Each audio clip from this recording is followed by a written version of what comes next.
Hey guys, welcome back to another video.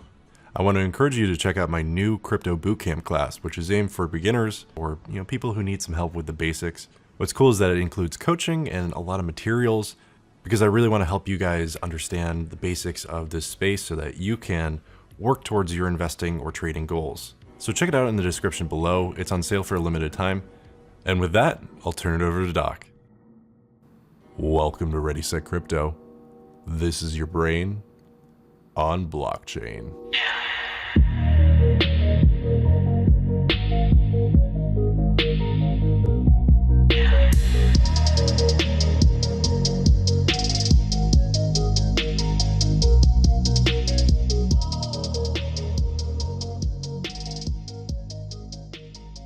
Before I get into today's topic, I want to bring someone and something to your attention. I believe that this is my purpose in producing this podcast, to convey different concepts that you might not otherwise come across. This is why I go on long walks with my Bose headphones and smartphones so that I can zone out, listen to other podcasts and see what they're doing. And if I hear about something cool, I want to share it with others, as I believe in abundance. The someone that I want to bring to your attention is a guy that you might not have heard about yet, but you will. You can thank me later.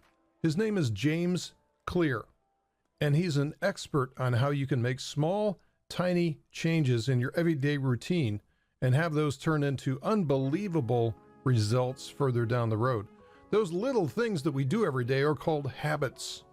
Good habits get you one step closer to where you want to be, and bad habits keep you at a distance from them. Think about this. Would you agree that it would be possible to get 1% better at something between now and tomorrow? Most people would say, hey, no problem, I can do that. Now, how about the day after that, getting another 1% better?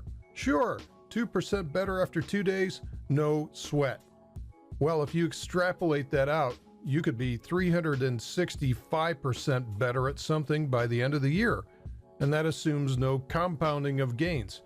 Well, all that makes sense, so why can't we all do that? Well, it really comes down to your habits, the good ones that we have and the bad ones that prevent us from potential success.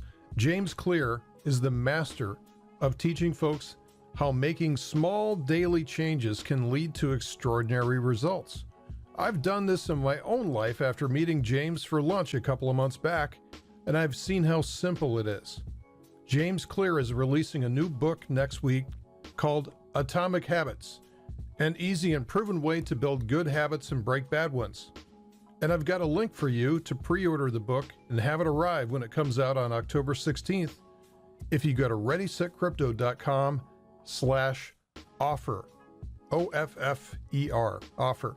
If you want to see a 4-minute snapshot of what James is all about, search YouTube for James Clear CBS to see his interview with the CBS This Morning crew.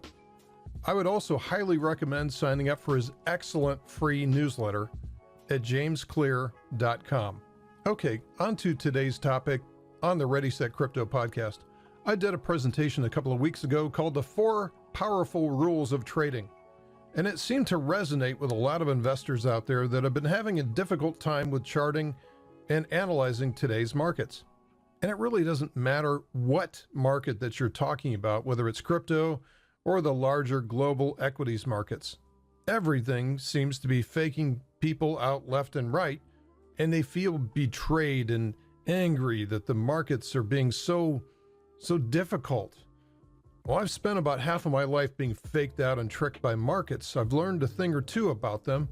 I've watched and studied people that have made a living from markets and dug into their heads to see what makes them tick. If you're interested in hearing about the 4 powerful rules of trading, find them in our ReadySetCrypto YouTube channel.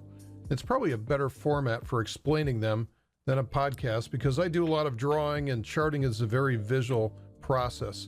So in addition to the 4 powerful rules, I also have a number of maxims that I attribute to financial markets. These are what I call statements of truth that apply to any financial market. And maxim number 1 is that markets are completely irrational. Those of you that are looking to assign logic to a market, such as this coin got a good review in a magazine and they have a great project team, therefore the price should go higher. Get ready to be disappointed and feel betrayed. The market doesn't care about your logic. Markets are irrational because they're a massive organism comprised of millions of human beings who are themselves individually irrational. Human beings make decisions based on spur-of-the-moment emotions. When was the last time that you made a snap decision based on your emotions and it turned out to be the correct call? Nope. You probably had a facepalm moment later on as you remember what you said or how you acted in an emotional moment. I still remember things that I said or did in the spur of the moment years ago, and I still cringe. We all like to think that we're as cool as Clint Eastwood in times of stress. But for most of us, our internal dialogue is closer to Gilbert Gottfried, and we reliably say or do the wrong thing if we're reacting to the moment. The second maxim that I attribute to the market is that any financial market will move in such a way as to cause the greatest amount of collective financial damage to the largest number of traders possible. Why is that? Is that because some evil corporation is manipulating the market? No, it's because of fear and greed, because humans are irrational. They will sell out of positions at the bottom of a move to save what little that they have left, and they will chase a market near its all-time highs, because the pain of being on the sidelines while the price moves without you has actually been proven to be more intense than actually taking a stop loss in a losing trade. I guess the point behind this maxim is that we become our own worst enemy when risk rears its ugly head. And that ties in with the third maxim. What does a new investor do when they get involved in financial markets for the first time?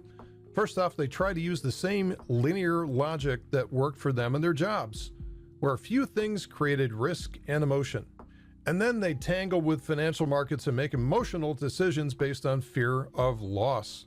My third maxim when it comes to people in investing is that every single human out there is wired from the factory to be a failure in financial markets. What we are generally taught through our formative years of life will make us an instant failure in financial markets unless we take the time to study and reprogram ourselves to think in opposite terms to the rest of the investing herd. Some call this contrarian theory. Think about it. When you were a child, you were raised to be safe. Don't play in the middle of the freeway. Don't take risks. Play it safe. Go to college, get a safe job, stay between the lines. So when we come to trade the markets for the first time, we try to use the same logic that mom taught us. In fact, it's one of the most common questions that I get. Hey doc, what is the safest investment that I can make right now? I don't want to lose any money by trading. Well, my answer, of course, is to tell them to invest in certificates of deposit. If that is your goal, to be safe without risk, there is no reward. Successful investing requires you to do the hard things, to go against those early lessons in life to be safe. I'm not talking about being reckless here, but simply following your rules that place you in direct opposition to the investing herd. And you will find that to be very difficult at first. We come from the factory wired to lose money in markets. And that leads to my fourth maxim, which is the best trades that you'll take will feel absolutely terrible. You'll feel like you need to grab a barf bag as soon as you enter it because it feels suicidal for your capital. That's because you're going against conventional wisdom, against linear logic, and directly in opposition to the investing herd. The corollary to this maxim is the worst trades that you'll ever place will feel the best to take. If everything feels just too perfect with that trade, like it's the easiest and most assured thing in the world, then be prepared for a big letdown. And this sort of circles back to my earlier point about people feeling betrayed and disappointed with today's market. It's not that it's acting any differently than before. It's just that at no other time in the world's history has more information been so readily accessible at everyone's fingertips to place them firmly in the middle of the investing herd, reading the same things that everybody else does. Think about it. Everybody reads the same thing on Twitter, which gets cross-posted on Facebook, which gets grabbed and quoted in a Cointelegraph article. So in minutes, everyone's singing from the same song sheet. Successful trading and investing today really requires independent thought and the willingness to go against what feels good. So let's review those maxims again and see what we need to do to fix them. Maxim number 1 is that markets are irrational because they're comprised of millions of irrational human investors. Don't look for predictable, linear responses from markets based on conventional thinking. Maxim number 2 is that any financial market will move in such a way as to cause the greatest amount of collective financial damage to the largest number of traders possible. The greatest number of traders will be part of the investing herd. If everyone sees the same thing, they're about to be all collectively wrong. Don't go with the herd and be careful where you get your information. Maxim number 3 is that we come from the factory programmed to fail as traders. If you don't change your conventional, linear, risk-averse outlook that you learned as a child, then it's only a matter of time before you'll either quit in disgust or fail, complaining the whole time that the market's rigged or that it's manipulated. The problem was that you failed to adapt. And maxim number 4 is that the best trades that you'll take will feel absolutely terrible to take, and the worst trades that you'll ever place will feel the best to take. We are pack animals and feel comfort in going along with others. That's why it's so much fun to cheer for the home team at a football game. It's a fatal habit in financial markets, however. Now, folks, keep in mind that you're not going to hear me talk about these maxims and then suddenly snap your fingers and be a changed investor 5 minutes from now. Change takes a lot of time and has to come from within. So take baby steps and create the right habits, which I talked about at the front end of this podcast in James Clear's book, which will get you on the right path to change. Changing your approach just 1% a day will create incredible results if you stay consistent with it. I talk about these topics and more in our daily market update video on the ReadySetCrypto premium newsletter, also in our private Discord group, as well as our weekly live trade school coaching sessions that I do with our premium customers. I invite you to join our discussion as we challenge each other to improve. I hope that this quick episode has helped you on your journey to profitability. Thanks for listening, and I'll see you in the next podcast. And that's it for this video. Thank you so much for watching, and please consider subscribing if you haven't done so already in order to continue to see high quality cryptocurrency analysis and advice. Don't forget to hit the bell right next to the subscribe button in order to be notified when we put out a new video. Also be sure to watch some of our other videos and visit our website where we've got more free cryptocurrency education, a free intro course, a free book, and a free newsletter. So definitely check us out. Thanks again for watching. This has been Ready Set Crypto, and I'll catch you in the next one. Cheers.